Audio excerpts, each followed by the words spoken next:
Nos habíamos quedado entonces en esta parte de revisar cómo realizar la interpretación apropiada de una prueba diagnóstica. Y habíamos mencionado que cuando estamos en pruebas que tienen resultados de presente, ausente, positivo o negativo, es muy importante el antecedente de la especificidad y la sensibilidad, porque la especificidad nos ayuda a identificar pruebas que cuando tienen un resultado positivo y una especificidad muy alta, en realidad podemos prácticamente confirmar el diagnóstico, mientras que las pruebas que tienen una sensibilidad elevada, generalmente por arriba de 90-95%, y obtenemos un resultado negativo, entonces podemos prácticamente descartar la enfermedad. Entonces vamos a empezar a calcular justamente estos parámetros, sensibilidad, especificidad. Ya habíamos empezado a hablar de valores predictivos, positivos, negativos, y después vamos a hablar también de probabilidades post prueba, que es un punto importante que en ocasiones en la práctica clínica pues no se considera tan a fondo. Ya saben que cualquier pregunta, cualquier comentario, por favor, con toda confianza me lo hacen saber para irlo resolviendo. Y en español podemos recordar pues estas dos mnemotecnias como SENDES, cuando una prueba con alta sensibilidad tiene un resultado negativo, podemos prácticamente descartar la enfermedad. En una prueba con alta especificidad, con un resultado positivo, pues tendríamos que considerar continuar el abordaje diagnóstico. Y para realizar el cálculo de sensibilidad y especificidad, la vez anterior habíamos empezado a comentar que nosotros vamos a partir específicamente para estos dos valores de las columnas. Nosotros tendremos que considerar la primera columna para el cálculo de sensibilidad y la segunda columna para el cálculo de especificidad, que en realidad se refiere a identificar correctamente los verdaderos positivos y los verdaderos negativos en cada uno de estos casos. Entonces, nosotros para el cálculo de la sensibilidad tendremos que realizar una división de los verdaderos positivos entre el total de los sujetos que realmente tuvieron el desenlace. Entonces, por eso consideramos esta primera columna que está abordando a todos los pacientes que realmente tienen la enfermedad, independientemente de si tuvieron un resultado positivo o negativo en la prueba que nosotros estamos investigando. Entonces, por eso es que nuestra fórmula es A entre A más C, verdaderos positivos entre el total de sujetos que realmente estuvieron enfermos. En el caso de especificidad, pues lo que queremos identificar son los verdaderos negativos, que son nuestra casilla D. Entonces vamos a dividir los verdaderos negativos entre el total de sujetos que tuvieron ausencia de este desenlace que estoy investigando, que sería B más D. Y aquí tendremos que considerar también otro parámetro importante al momento de que nosotros hagamos la evaluación de nuestras pruebas diagnósticas, y son la posibilidad de obtener resultados falsos negativos y falsos positivos. Falsos negativos significa yo tengo una prueba negativa en el resultado de esta intervención que estoy estudiando, de esta prueba específicamente que estoy estudiando, pero en realidad el sujeto sí presentaba el desenlace. Entonces, a esto es a lo que llamo falso negativo. Mientras que falso positivo son sujetos con pruebas positivas que en realidad con el gold estándar están libres del desenlace.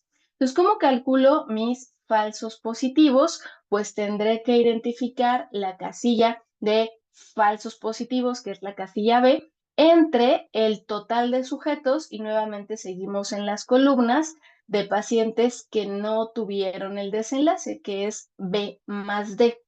Por otro lado, para identificar los falsos negativos, entonces me sitúo en la casilla C, que identifica esos sujetos que tienen discordancia entre la prueba y el desenlace real, con una prueba negativa y un desenlace real positivo, y lo divido entre el total de sujetos que realmente tuvieron ese desenlace que estoy investigando, ¿ok? Entonces, otra forma de hacer estos cálculos de falsos positivos y falsos negativos, además de esta fórmula que ya hemos revisado, es para la tasa de falsos positivos restarle la especificidad a 1 y para la tasa de falsos negativos restarle a 1 la sensibilidad, que pues realmente es algo también sencillo y en lo que tenemos que calcular la especificidad y la sensibilidad para poderlo obtener. Hasta aquí, ¿alguna Sí. pregunta?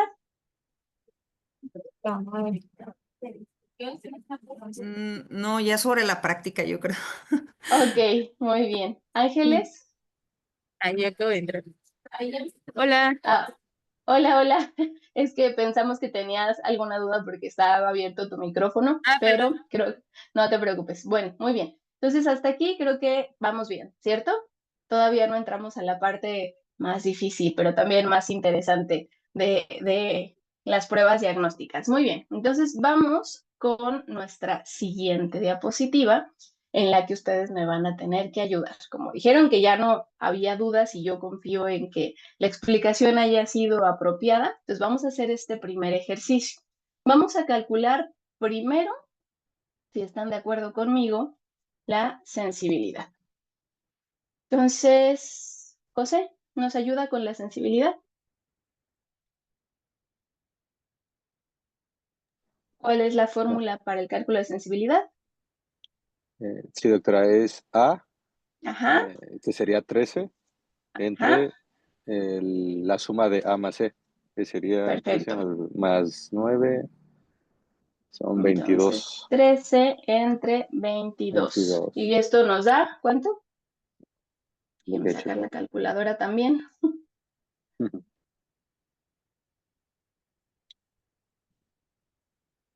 Ayúdenos todos, vayan haciendo el ejercicio al mismo punto, tiempo. 59. 59. Ajá, Perfecto, 0.59. Si lo queremos en porcentajes, pues lo multiplicamos por 100 por y resulta 59. entonces que la sensibilidad de esta prueba es del 59%. ¿Ok? Nos da algo de información, pero necesitamos más datos para saber la utilidad real de esta prueba diagnóstica que estamos investigando. Entonces, ahora, Erika, que la veo por acá, ayúdeme con la especificidad. ¿Cuál Sería es la fórmula para la especificidad? sería D entre B más D, que sería D 185. entre B más D, perfecto, Ajá. que es Y igual a sería 185 entre 195. 195. Y esto nos da Esto nos da punto 94. punto 94, o sea, una especificidad del 94%. ¿Ok? Ahora vamos con nuestro, ay, esperen, con nuestra probabilidad de falsos positivos. ¿Quién me ayuda con falsos positivos? ¿Lina?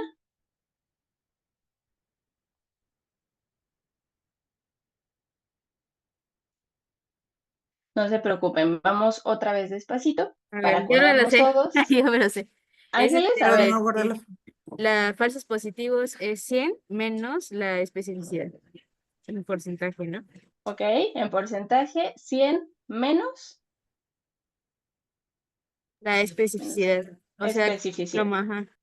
O sea, hace los verdaderos negativos, ¿no? Entonces aquí vamos a poner 100 menos 94, ¿de cuánto es? 6. ¿De cuánto, de cuánto? 6. Yo. 6. O la otra forma que vimos, ¿cuál es? ¿Se acuerdan de la fórmula? Ahorita para hacer el ejercicio completo. Sería 1 menos la especificidad. 1 menos la especificidad, que es este que nos dijo Ángeles, nada más que lo puso en porcentaje. Si lo sacamos con 1 menos especificidad nos va a dar 0.06, que multiplicado por 100 nos da 6%. Entonces nuestra tasa de falsos positivos es del 6%. Pero la otra forma, la fórmula completa, ¿se acuerdan cuál era? Entonces buscamos aquí en nuestra tabla y vemos que al hablar de falsos positivos quiere decir que yo voy a tener un resultado positivo en la prueba, pero el sujeto en realidad no va a tener la enfermedad. Entonces, la fórmula para calcularla es B entre el total de sujetos libres del desenlace, B entre B más D. Entonces, la fórmula aquí va a ser 10 entre 195. Ayúdenme a sacarla, que les da 0.051, ¿no? Se parece mucho a este resultado que estamos obteniendo con 1 menos especificidad. Seguramente la especificidad nos daba algo así como 0.949 o algo así, por eso este resultado varía un poquito respecto al que obtenemos con 1 menos especificidad, pero es muy similar. La fórmula sería B entre el total de nuestros sujetos sin el desenlace, que es B más D. Son las dos maneras en las que pueden calcular los falsos positivos. Y ahora vamos con falsos negativos. ¿Se anima, Lina?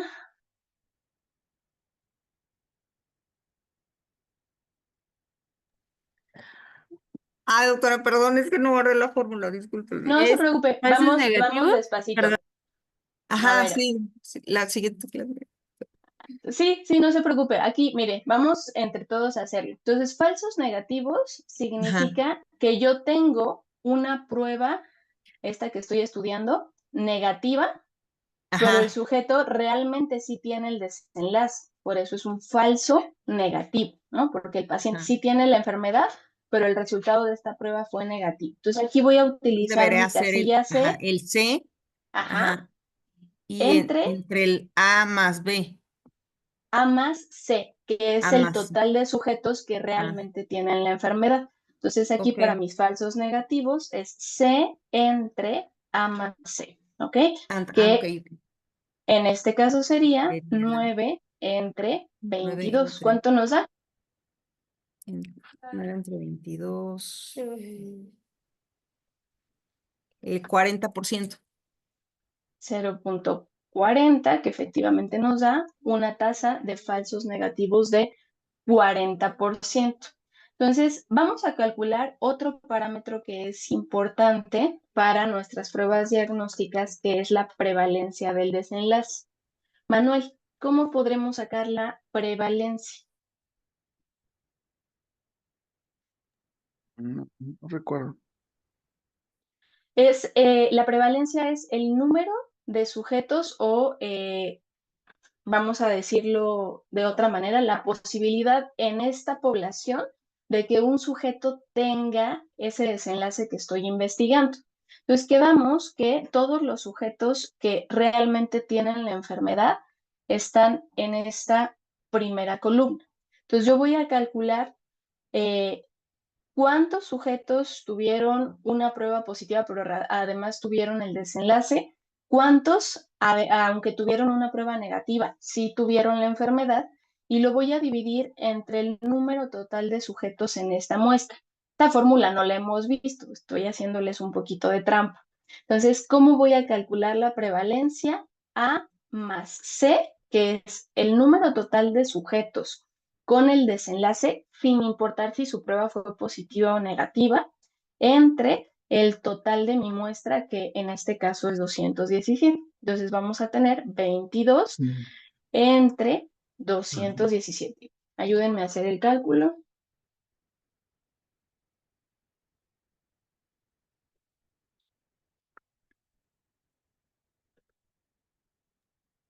Es el Punto 10%. 10. Punto 10, Punto ¿ok? 10. Que nos da una prevalencia del 10%, ¿no? Entonces aquí ya tengo un montón de parámetros interesantes, una prevalencia del 10%, es decir, de esta población, aún sin yo hacerles una prueba, la posibilidad de que tengan este desenlace que estoy investigando es del 10%. Esa es su prevalencia.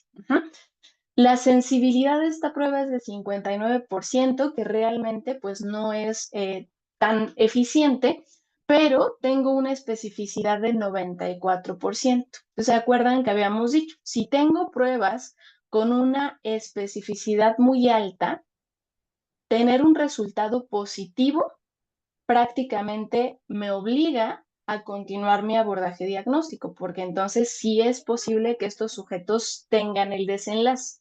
En este ejemplo nos dicen que están evaluando la rigidez de nuca versus la tomografía de cráneo para, vamos a decir, hemorragia subaracnoidea.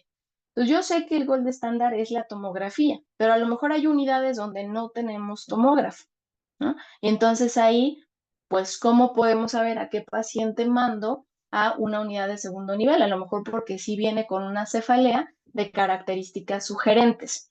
Bueno, resulta que el hecho de que yo tenga esta prueba con resultados positivos o negativos me va a dar información. Entonces, ¿ustedes qué harían si tuvieran una prueba con una especificidad del 94% y mi paciente sí tiene rigidez de nuca? ¿Lo refieren o no lo refieren a segundo nivel?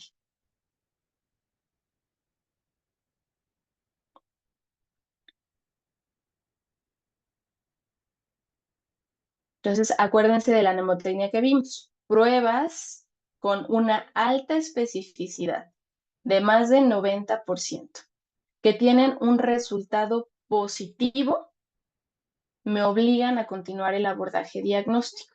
Entonces, este paciente que sí tiene rigidez de nuca, lo tendría que enviar a una unidad de segundo nivel. Ok, y esto lo vamos a complementar con los parámetros que vamos a ver a continuación, que son valores predictivos, positivos y negativos. Hasta acá, dudas, preguntas, nos regresamos. Todo bien. ¿Todo bien? Ok. Entonces vamos a ver los resultados que obtuvieron. Este ejemplo es de uno de los artículos que pueden encontrar en las referencias que les envié. Entonces nos dicen que la sensibilidad es del 59%, lo mismo que nos salió a nosotros, una especificidad del 94%, lo mismo que obtuvimos nosotros, una tasa de falsos positivos del 6%, y una tasa de falsos negativos del 41%. Si se dan cuenta, mi tasa de falsos negativos es muy alta. Entonces, ¿cómo interpretarían ahora sí, ya con todos estos datos, esta prueba? ¿Qué me dirían? Un resultado negativo descarta la enfermedad. No. No, porque No. vean, tengo más de 40% de probabilidades de que pacientes con resultados negativos, aún así, tengan el desenlace. Es muy alto. Pero ¿qué sí me dice esta prueba? Que en sujetos que tengo un resultado positivo, necesito forzosamente continuar mi abordaje, porque para empezar, la tasa de falsos positivos es muy baja, solo de 6%. Y habíamos dicho que la especificidad es elevada. Entonces, esta prueba, ¿cuándo me sirve? Pues prácticamente cuando tiene un resultado positivo. Si es negativo, la verdad es que me deja prácticamente igual, ¿no? No sé si este sujeto va a tener o no va a tener el desenlace. Muy bien. Entonces, ahora hablemos de valores predictivos. Ya habíamos dicho que la sensibilidad y la especificidad van del desenlace a la prueba. Posibilidad de que un sujeto que realmente tiene la enfermedad tenga una prueba positiva. La especificidad es la probabilidad de que un sujeto libre del desenlace tenga una prueba negativa. Pero nosotros habitualmente pues no sabemos cuando llega el paciente si tiene o no tiene la enfermedad. Lo que queremos es una prueba que nos ayude a corroborarlo.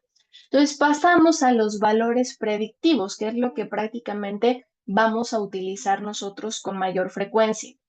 Valor predictivo positivo, que implica la probabilidad de que un paciente con cierta prueba positiva realmente tenga el desenlace.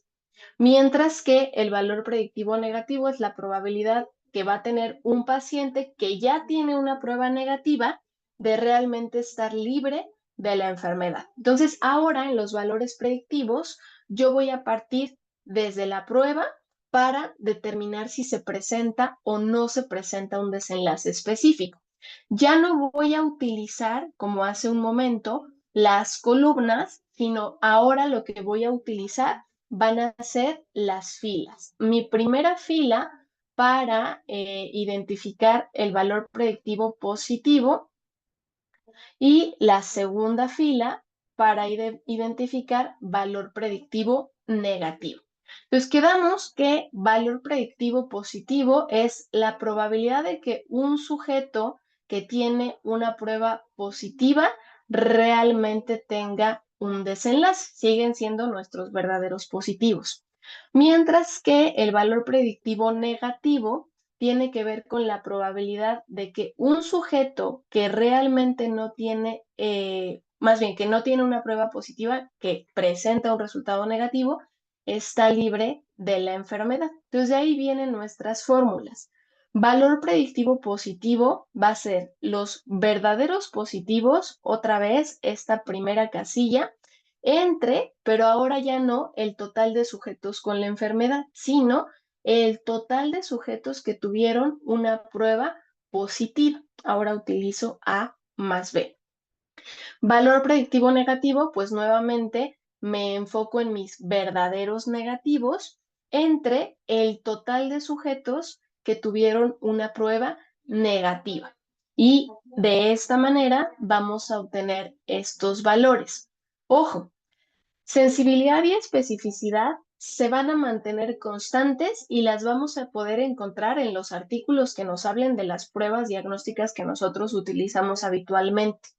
Pero valor predictivo, tanto positivo como negativo, van a variar dependiendo de la prevalencia. Si su prevalencia es muy alta o muy baja, nuestros valores predictivos también se van a modificar. Esto ténganlo en cuenta porque de aquí vamos a partir para la siguiente parte de esta sesión, ¿ok? Entonces ahora, para valores predictivos, vamos desde la prueba hasta el desenlace y por eso es que vamos a utilizar las filas para poderlo determinar.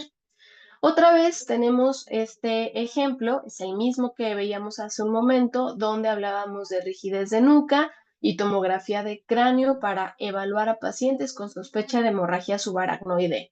Entonces, ¿quién me ayuda? Ahora sí, con valor predictivo positivo. Valor predictivo positivo sería 130, en este caso sería A, Ajá, entre A más B, que sería 130 más, no, más 10, ¿no? Ay, más 10, ajá. que sería 140. Entonces, la fórmula es efectivamente A, que son nuestros verdaderos positivos, sujetos que tuvieron una prueba positiva y que además tuvieron el desenlace entre el total, todos nuestros sujetos que tuvieron una prueba positiva. Entonces, entre A más B. Y el resultado me da 130 entre 94.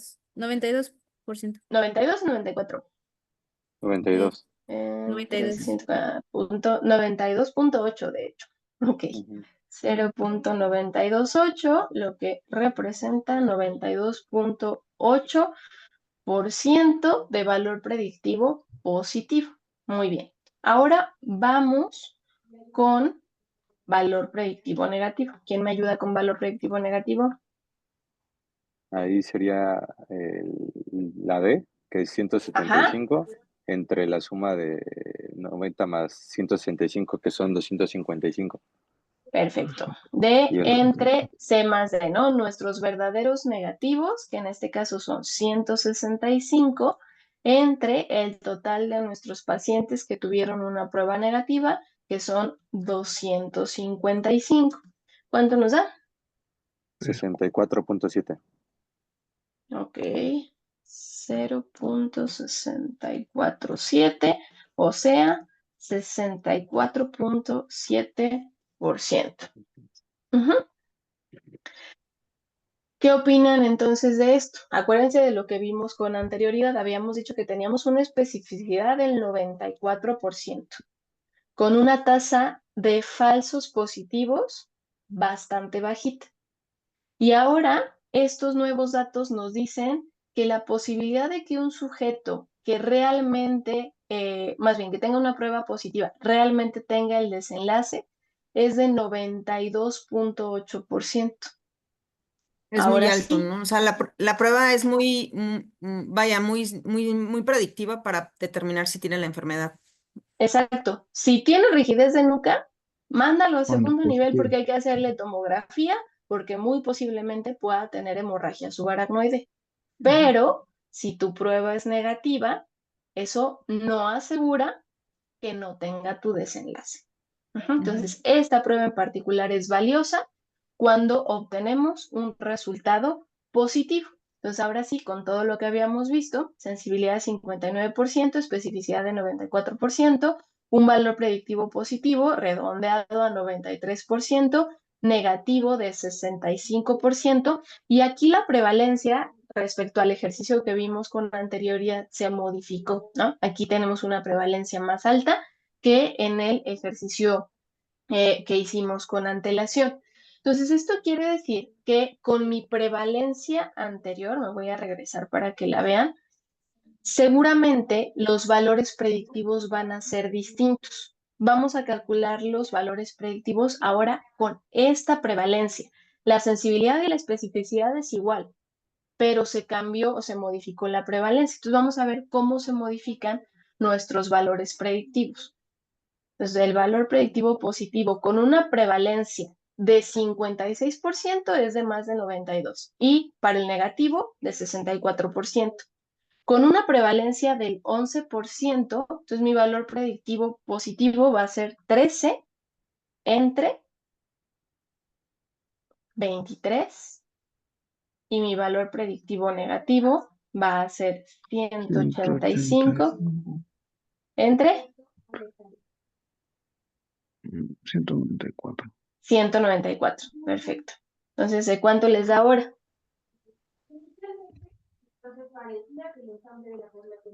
El valor predictivo positivo de punto 565. Ok, El 56. entonces 56.5%. ¿Y el negativo? 95.3. 95.3%. ¿Qué significa esto? Y ahora entonces, ¿por qué prácticamente cambió? ¿Cómo lo interpretarían ahora?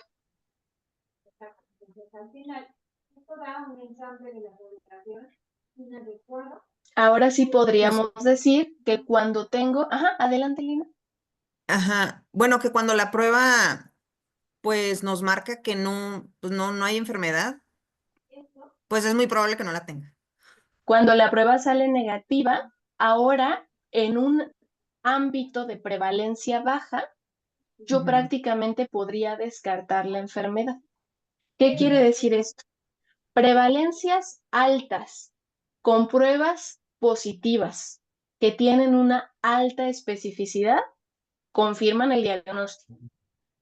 En prevalencias bajas, donde tengo una prueba negativa, pues prácticamente puedo descartar el diagnóstico, que fue un poquito lo que pasó en COVID. Seguramente todavía tienen recuerdos de Vietnam de esa época, donde nos llegaban los pacientes y tenían dolor de cabeza, fiebre y tos, y les hacíamos prueba, ¿cierto? Y si la prueba salía positiva, ¿qué decíamos? Tiene COVID, ¿no? Y si la Sí. prueba salía negativa, ¿qué decíamos? También tiene COVID. Tiene COVID y se va a cuarentena, efectivamente, porque Sí. eran prevalencias muy elevadas. ¿Qué pasaría Sí. ahorita, en este momento? Si me llega un paciente con dolor de cabeza, fiebre y tos, le hago la prueba y sale positiva. ¿Qué digo? ¿Tiene COVID o no tiene COVID? Tiene COVID. Tiene COVID. Pero si me sale negativa, No tiene COVID. O sea, seguro es ya, otra cosa, claro. ¿no? Una prueba Sí. negativa me estaría en un ámbito de prevalencia baja como este momento, descartando la enfermedad. ¿Ok? Sí. ¿Vamos bien? ¿Seguimos avanzando? Excelente. Sí. Entonces Entonces ya, aquí, perdón, doctora. claro, Entonces claro. aquí, por ejemplo, bueno, la prueba sí nos ayuda para conocer si tiene la enfermedad o no, ¿no? Pero ahí, por ejemplo, ve valor predictivo positivo es casi como un 50%. O sea, entonces puede caer en la posibilidad de si sale positiva, pues la mitad sí la va a tener y la mitad no. Exactamente. Entonces, por eso es que en el caso de una prevalencia baja, una prueba positiva no confirma la enfermedad, Ujú. pero en el caso de una prevalencia baja, una prueba negativa sí nos permite descartar. Ok. Entonces, por eso es importante conocer nuestro entorno, porque no en todos los casos, aunque tenga la prueba la mejor sensibilidad y la mejor especificidad, va a funcionar en todos los escenarios. Muy bien, entonces ya hablamos de valores predictivos y habíamos mencionado que para poder determinar si esta prueba en nuestra población es útil, tendría que tener la misma prevalencia que el estudio del que estoy obteniendo la información. Pero a veces eso no sucede. Ustedes que están en diferentes áreas, ayúdenme. Una enfermedad que tenga una prevalencia muy diferente en algún otro lugar del mundo y en nuestro país. Bueno, en caso de nefrología, en Japón, en todos los países asiáticos, la glomerulopatía más común es la IgA, nefropatía por IgA. Y ¿Ok? en México, la glomerulopatía más común es focal y segmentaria. Muy bien. Entonces, yo de primera instancia, pues a lo mejor aquí en México no pienso en una glomerulopatía, como nos dice Ángeles, por IgA, ¿no? Quizá tengo que considerar otras opciones antes, pero seguramente hay pacientes que la llegan a presentar. Entonces, tengo que ver realmente cuál es la prueba que utilizaría y qué tanto valor le voy a asignar.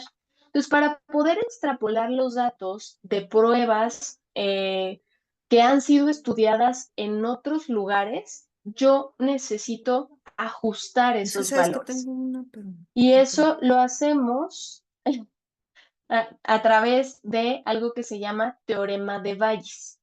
El teorema de Bayes es un método diseñado por un matemático hace ya bastantes años, en el que se trata de calcular la probabilidad de tener un evento, pero con base en la probabilidad previa de que ocurra otra situación. Y la utilizamos para estimar la probabilidad post-prueba basada en la probabilidad preprueba de un resultado en una prueba en específico. ¿Les hablé en chino? ¿Un poquito? Bueno, suena muy, como muy rebuscado, ¿no? Ya saben que a los matemáticos les gusta complicarse mucho la vida. ¿Qué significa esto? Que nosotros cuando hacemos un diagnóstico, ¿cómo lo realizamos? Nos llega un paciente, no sé, a ver, Manuel, le llega un paciente, usted está en geriatría, ¿cierto? Recuérdeme. Soy hematólogo.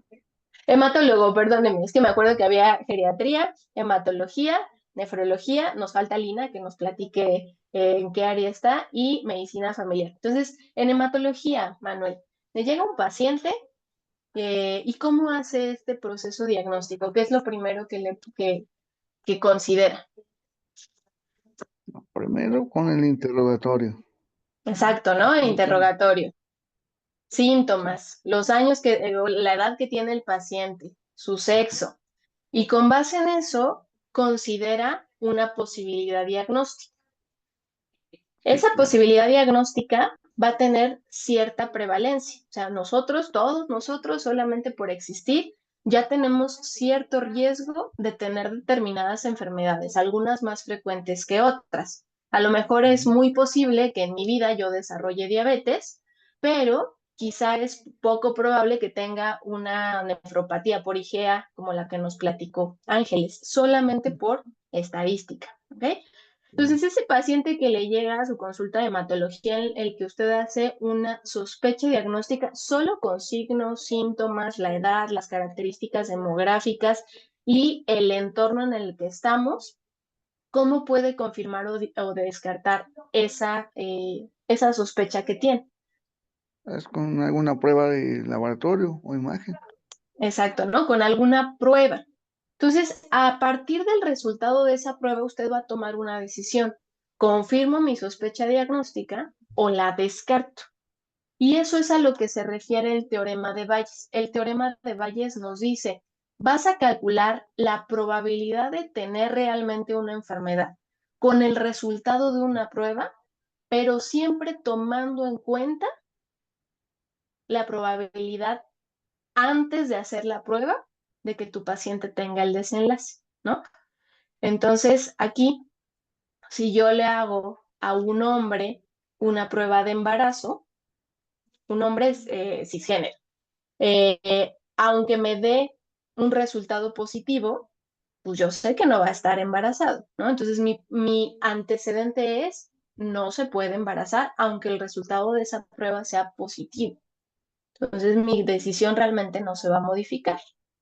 Y de eso va un poquito el teorema de Bayes, que es cómo se modifica mi decisión con el resultado de una prueba, pero considerando todo el panorama previo que tiene mi paciente. Entonces, para poder aplicar el teorema de Bayes, tenemos algo que se llaman razones de verosimilitud. Y aquí ya entramos en un terreno árido, porque posiblemente en la práctica clínica, pues no es algo que hagamos con cotidianidad, ¿no? Las razones de verosimilitud sí son mucho más específicas.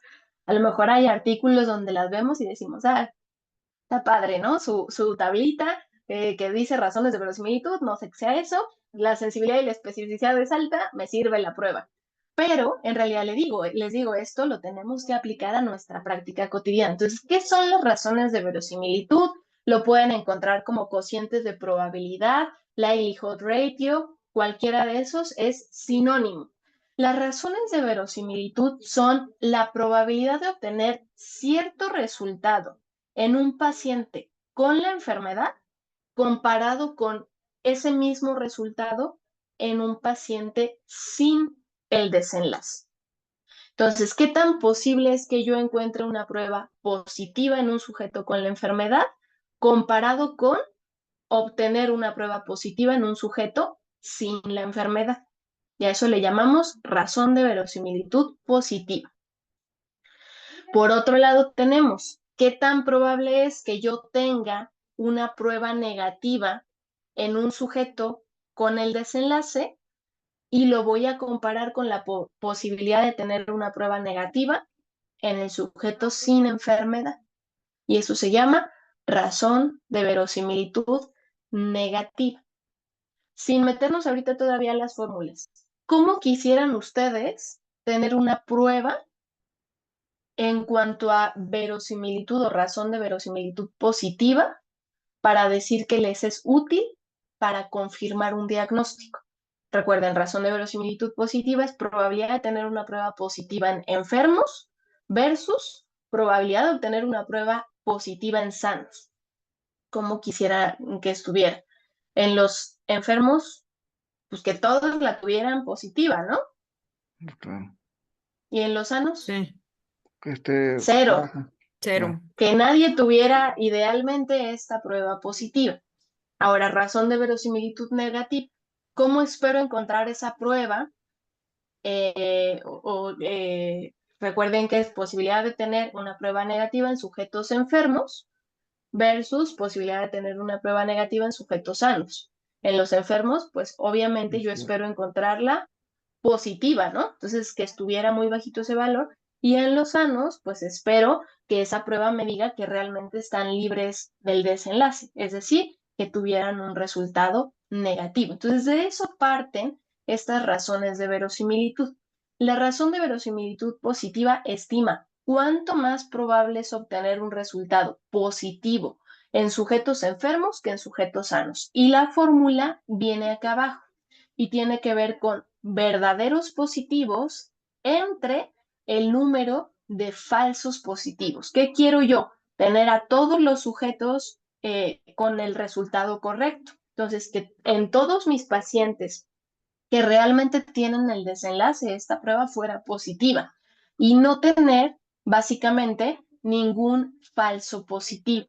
Eso sería lo que yo esperaría. Entonces, este parámetro de razón de verosimilitud positiva, entre más sensibilidad tenga y menos falsos positivos me arroje como resultado, va a ser mejor. Por lo tanto, yo voy a tener un valor de no diferencia, donde tenga el mismo número de sujetos con una prueba positiva que realmente tienen el desenlace y de sujetos con una prueba positiva que no tienen la enfermedad. ¿Cuál sería ese número de no diferencia donde mi sensibilidad y mis falsos positivos fueran iguales? ¿Qué resultado nos tendría que dar? 1. 1, exactamente. 1 es mi no diferencia. Entonces, si tengo una razón de verosimilitud de 1, significa que tengo la misma posibilidad de que el resultado sea positivo, tanto en sanos como en enfermos. ¿Qué quiero yo? Que sea lo más positivo posible. Y este valor puede ir hasta el infinito. Entonces, razón de verosimilitud positiva va de 1 a infinito. Y entre más se aleje del 1, más útil es esta prueba para ayudarme a confirmar mi sospecha diagnóstica. Muy bien, ahora vamos con razón de verosimilitud negativa. Esta nos dice qué tan probable es obtener un resultado negativo en enfermos versus sanos. Por lo tanto, voy a dividir falsos negativos entre verdaderos negativos, que es mi especificidad. Nuevamente, mi no diferencia va a ser 1. Pero aquí, ¿cómo espero obtener mis falsos negativos, que es 1 menos sensibilidad? ¿Altos o bajos? Bajo. Bajos, lo más bajo posible, y la especificidad lo más alto que se pueda. Entonces, ¿cómo se va a comportar mi razón de verosimilitud negativa? ¿En qué rangos creen que la vamos a encontrar? Pues entre 0 y 1. Negativos, ¿no? Exacto, perfecto. Entre 0 y 1, justamente.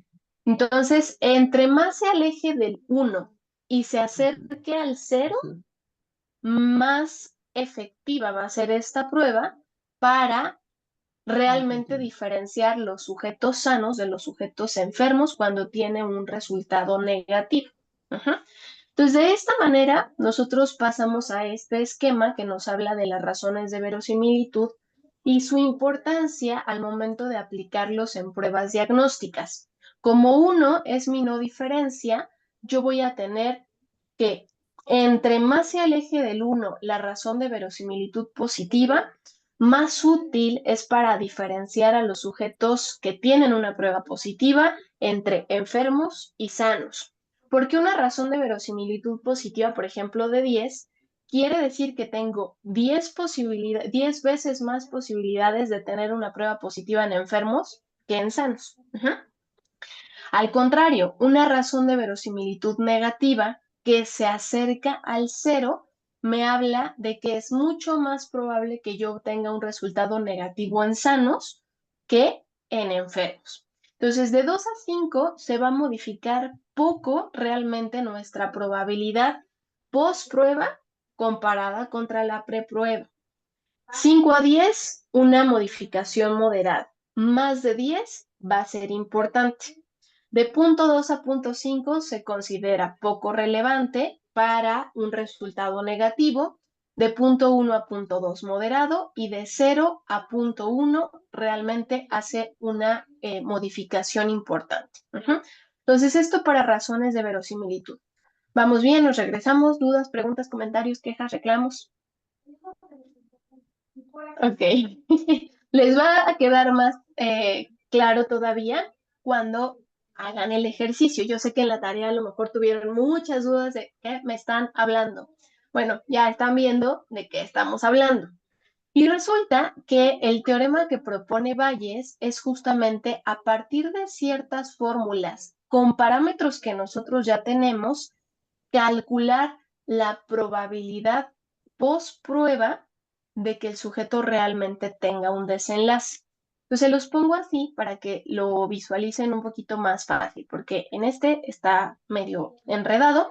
Entonces acá nos dicen que el valor predictivo positivo tiene que ver con sensibilidad, tiene que ver con prevalencia, tiene que ver con especificidad y con valores de falsos positivos y falsos negativos. Entonces, estas fórmulas ustedes las pueden calcular perfectamente para conocer la probabilidad post prueba de un desenlace. Aquí, por ejemplo, nos hablan de resultados positivos y negativos porque posiblemente, aunque yo tenga la misma sensibilidad y la misma especificidad, la prevalencia en mi población no sea la misma que la de sujetos que viven en China, ¿no? Y para este desenlace del que hablábamos con Ángeles. Pero, bueno, las fórmulas pueden ser a veces, pues, un poquito engorrosas, un poco complejas. Entonces, resulta que para ayudarnos en esta tarea se desarrolló algo que se conoce como el normograma de Fagan. Esta es parte de la actividad que ustedes tienen que realizar. Sé que algunos decían, bueno, entonces tengo que hacer un diagrama o qué es lo que me están pidiendo. Es esto, normograma de Fagan. El normograma de Fagan tiene 3 componentes. El primer componente que nos habla de la probabilidad preprueba. El segundo nos pide la razón de verosimilitud y aquí es tanto positiva como negativa. Y el tercer apartado nos dice la probabilidad preprueba de nuestro paciente. Entonces, ¿cuál será la probabilidad preprueba? ¿Cómo sé qué número marcar aquí?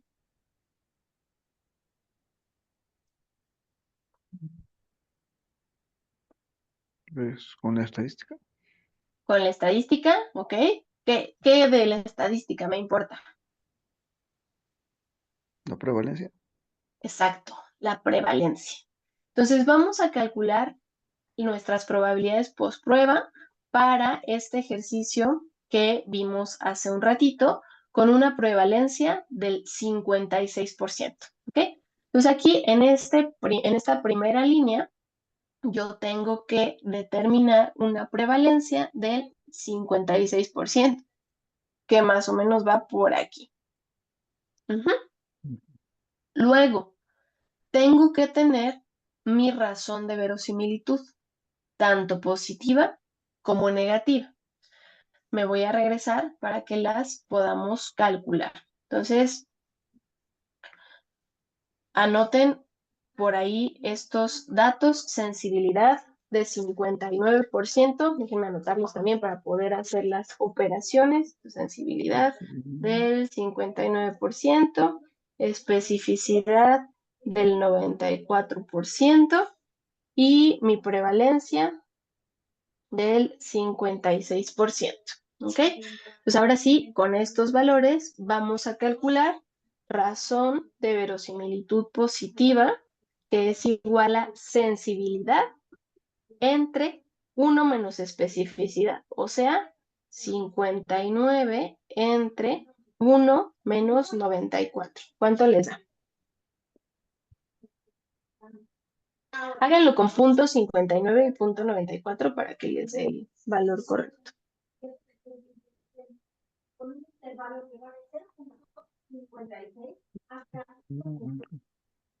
Este resultado atraviesa la unidad. ¿Cuánto les dio?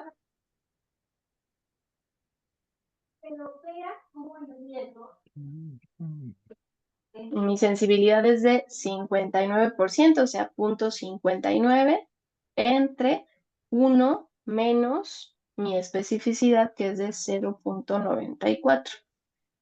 Esto es igual a 0.59 entre 0.06. ¿Y nos da cuánto? 0.06. 59 entre. No, 9.8. 983. 983. 9.8.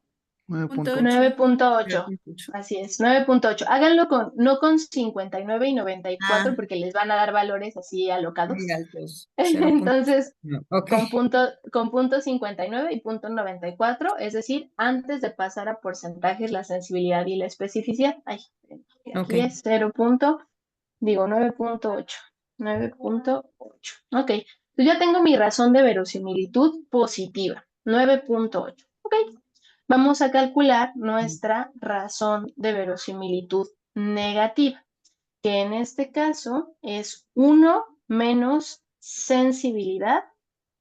Entonces, 1 menos 0.59 entre mi especificidad, que es de 0.94.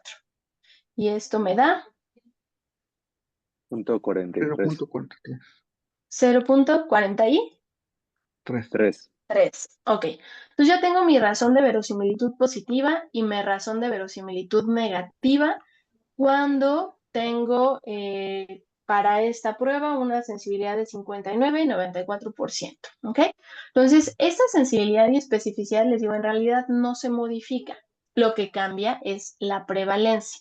Entonces, cuando tengo una prevalencia, quedamos de 56%, y mi razón de verosimilitud positiva es de 9.8 en esta segunda columna. Eso es lo que voy a marcar. Razón de verosimilitud positiva, que va a estar difícil aquí, 9.8, pero también voy a calcular mi razón, más bien voy a colocar aquí lo que calculé como razón de verosimilitud negativa, que es de 0.43. Entonces, que estaría aproximadamente por aquí. Y ahora vamos a trazar unas líneas que crucen, pues justamente por estos puntos que yo ya especifiqué. Salgo de mi prevalencia de 56%, paso por mi razón de verosimilitud positiva, que está cercana a 10 en 9.8, y voy a poder determinar cuánto es mi probabilidad post prueba. Entonces aquí, déjenme sacarla. Más o menos sería por acá. Y para nuestra razón de verosimilitud negativa, entonces tengo mi misma prevalencia de 56%, mi razón de verosimilitud negativa que está en 0.43 y obtengo mi probabilidad post prueba. ¿Qué significa esto y cómo lo voy a interpretar? Que en una población donde tengo una prevalencia de 56%, que es muy alta, yo teniendo una prueba positiva, prácticamente confirmo la enfermedad y la probabilidad de que ese sujeto realmente tenga la enfermedad se me dispara de 56 a más del 90%, o sea, muy seguramente si tenga el desenlace. En el ejemplo que veíamos, si mi paciente tiene rigidez de nuca en un lugar donde es muy frecuente la hemorragia subaracnoidea, pues es muy probable que sí tenga este desenlace. ¿Y qué tendré que hacer? Pues confirmar con otras pruebas diagnósticas seguramente. Ojo, mismo ejemplo, si tengo una alta prevalencia, el tener una prueba negativa me ayuda realmente a descartar la enfermedad. Vean, mi probabilidad No. post-prueba es de más de 30%. Entonces, ¿qué significa? Una prueba positiva sí confirma el desenlace, pero una prueba negativa no lo descarta. Si yo modifico, con estas mismas razones de verosimilitud, si yo modifico mi prevalencia, vamos a calcular ahora estos mismos parámetros con la prevalencia que habíamos obtenido primero, que era de 10%. ¿De acuerdo? Entonces vamos a calcular ahora para un lugar donde la prevalencia de esa enfermedad sea de 10% con las mismas razones de verosimilitud. Entonces salimos desde este 10%, más o menos me dice que la probabilidad post-prueba es de 50%, mientras que si tengo una prueba negativa, la posibilidad baja a menos de 5%. Entonces, en una zona con una prevalencia baja, una prueba positiva no confirma el diagnóstico, pero una prueba negativa prácticamente lo está descartando. Entonces, por eso es que esto va a depender de su prevalencia. ¿Dudas hasta acá? Ya prácticamente nos tenemos que despedir por hoy. Hay un montón de cosas que todavía nos falta por ver. En su programa están marcadas 2 sesiones para prueba diagnóstica. La verdad es que casi siempre ocupamos 3 y está todo fríamente calculado. Entonces, bueno, ahora sí, la siguiente semana tendrán que entregar su actividad ya con estos ejercicios. Espero que haya quedado un poco más claro lo que tienen que realizar. Y de todas maneras, cualquier duda que les surja al momento de hacer la actividad, pues me pueden escribir directamente ahí en el WhatsApp. Idealmente no a las 2 de la mañana, pero fuera de eso, en un horario apropiado, sin problema les respondo, ¿sale? Bueno, pues revisen también los textos y los documentos que les subí y ya no los entretengo porque sé que tienen que ir con el doctor Berea. Muchísimas gracias por su atención. Nos vemos el martes siguiente. Que estén muy bien. Gracias. Hasta luego, doctora. Bye bye a ustedes. Nos vemos. Cuídense.